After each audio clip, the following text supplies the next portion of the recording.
Resurrection Fest TV.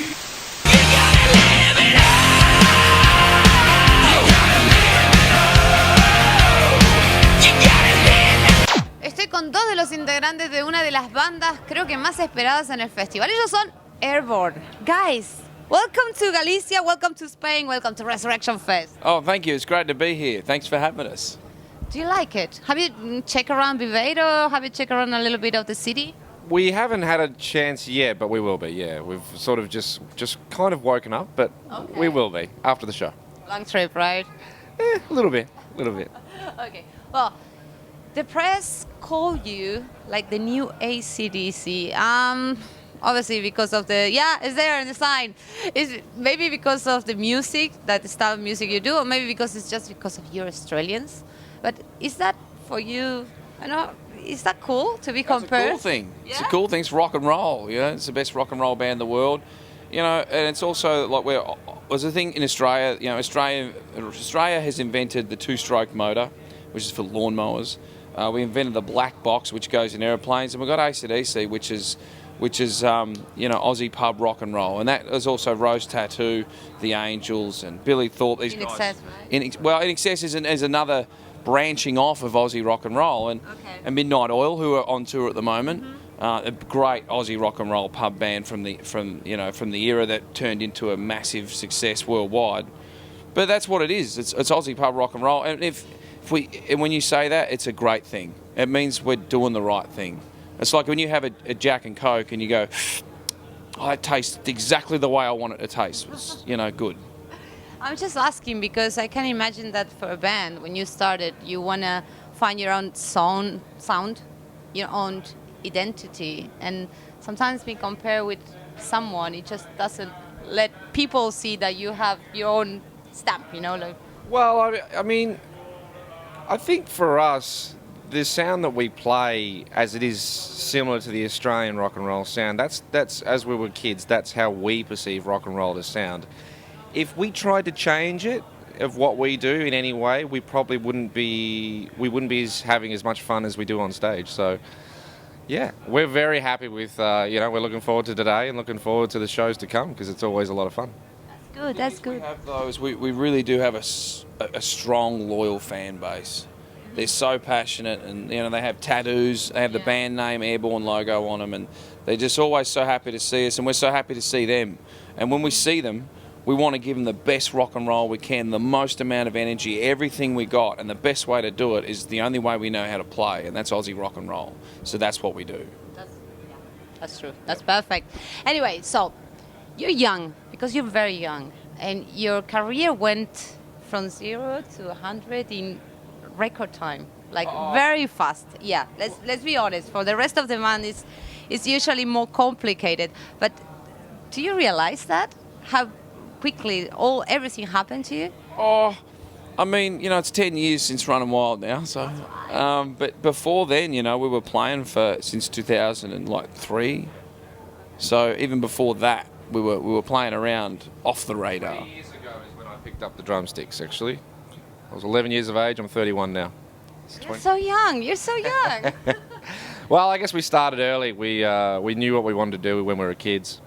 And, I guess when the second I finished school when I was 18, a week later we were already in a band house in Melbourne booking gigs, living together on welfare. So, we've applied ourselves pretty strongly to doing this because this is what we want to do for the rest of our lives. That's great. Anyway, let's talk about the latest album. Breakin Outta Hell. It's definitely a sound of modern hardcore music. It kind of evolved what we used to, what we're used to. And how you perception of it, your personal opinion on the album? On Breakin Outta Hell? Well, it's a rock and roll album, start to finish. You put it on. The whole point of it is you put it on, you have a few drinks, you forget about the world, you turn the world off, turn the music up, and you break out of hell. That's the whole point of that album. And then without drinks, you cannot do it, right? No, you can. If you don't drink and you just love rock and roll, then you can do it too. But having a few drinks makes it sound a hell of a lot better. So. Anyway, I know that you're a soundtrack for many movies and movies and video games, and I heard somewhere here actually that you love video games. You're gamers. Is that true? We used to be a lot more than we are now. I have no time now. Yeah, we don't really have much time anymore, but if there's a good game, we'll give it a go if we can, if we get time. Jagged Alliance, the original. It's this game from the 90s. Which one? It's called Jagged Alliance. Okay. And it's just a very old game. Very, very old game. Yeah, because my question was, if you're a gamer and you like video games, and you mostly when you're on a bus tour, you have so many hours on the road, and bands usually get a PlayStation or whatever. Oh well. And the thing with like TV series, like a TV series, there's just so many of them these days. So we were watching, Ryan was watching Deadliest Catch last night.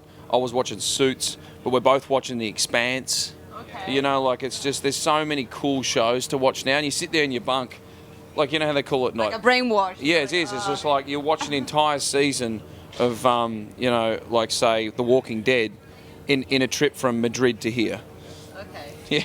Okay, that's a good way to let the time go. But the problem is, when you do that, you dream about zombies, and you dream like you get off the bus, and you sort of think you're going to get eaten by zombies, because it's just, you're in that world. That's good if you're a death metal band, Yeah. You get into the character, sort of. Yeah. Before you go on stage, yeah. Anyway, how does it feel like when you hear your own music, what you wrote maybe in a bus, maybe, whatever, and you hear it on a movie, on a series, on a video game? It might be a really strange feeling, isn't it? It's a strange feeling. It kind of feels a little like, oh, what's going on kind of thing. But I was watching that movie Bad Mums, and there was a car chase scene, and one of our songs came on. I can't remember what the song was. I think it was Breakin Outta Hell, and I was just like, it just makes you laugh. Like, you laugh at it, and you think it's funny. You mute the TV or something? Yeah. No, you just sort of sit there watching it going, I was sort of just watching the movie, and now I'm thinking about, is the hi-hats loud enough? Did we get the guitar right there? And yeah. Really? That's what you feel? Yeah. Oh my god. Anyway, you changed guitar players in April, right? Earlier, I think. Oh, yeah, around there, just before then, yeah. What happened, and how's the process now with the new guitarist, Dave, who used to be in the band, was always working on the farm with his father. Actually, when we would get home, so Joel and I would go away and sort of work on records and that, and he would sort of go home, work on the farm, and I guess that's where his passion lied in the end. That's where he wanted to go, and we've known Harry for 8 years, and we're really fortunate to have him in the band, because he was the first person we wanted to call. He was the last person we would have wanted to call. He's a good old friend of ours, and it was almost meant to be. It was like a good rite of passage for us, and we were just sitting the other day around the table about how many riffs we've already come up with, and it's really exciting. He's really brings a lot to the band with his guitar playing and stuff like that. So we've just been making lots of riffs and looking forward to making the next record. Next record? Are you guys writing, and are you... We do on the road, yeah. Well, like Ron was saying, we put riffs down on the road, and then when we get home, it's sort of like, you get all your riffs, put them in a bucket, and then tip them out on the table, and sort of like, oh yeah, that's a good one, it's a bad one, work on this one today, and then we all sort of plug in, oh yeah, it's a go, oh yeah, cool, and then we all get the band going, and away we go. That's great. Yep. Okay, when you think you're going to have a next album, because last one is just... Late, the end of next year, if we're lucky. Can you advance anything, like the name of the album or something? We're just very early stages. Yeah, very early stages. Sorry, I want to try to get like a... No, we don't have a title or anything yet. We're still on the Breakin Outta Hell tour, Yeah, exactly. Anyway, well, guys, thank you so much for coming. And I don't know, I really want to see you on stage. So good luck tonight. Thank you. Are we going to be there?